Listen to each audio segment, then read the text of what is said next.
Patay ang isa umanong gumagamit ng ilegal na droga matapos pagbabarili ng hindi pa nakikilalang salarin sa Parañaque.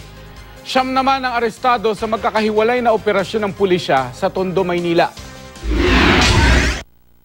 Wala ng buhay si Jeremiah Magno nang datna ng kanyang kapatid sa Purok 3, Masville, Barangay BF Homes, Parañaque City.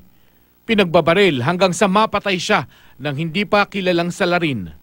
Nagtamo si Magno ng mga tama ng bala sa ulo at katawan, habang 3 basyo ng bala ang nakita sa crime scene.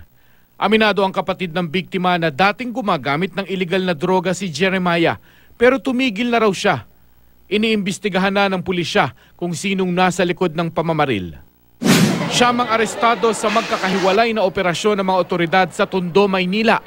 Karamihan sa nadakip, agad umaming gumagamit sila ng shabu at kanila ang mga ipinresentang paraphernalia ng pulis sa media. May iba naman na todo tanggi kahit daw may nakuhang ebidensya sa kanila.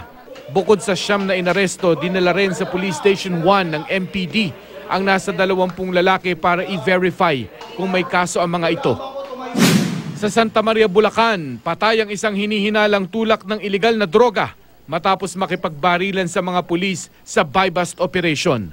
Ayon sa pulisya, nagtangkang tumakas si Alvin De La Torre. Nang matunugang pulis ang kanyang katransaksyon, bigla raw nagpaputok ng baril si De La Torre at gumanti naman ang mga pulis. Nakatakas naman ang isa niyang kasama.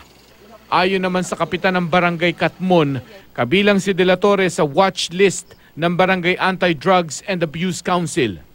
Bukod sa ilegal na droga, sangkot rin daw si De La Torre sa pagnanakaw.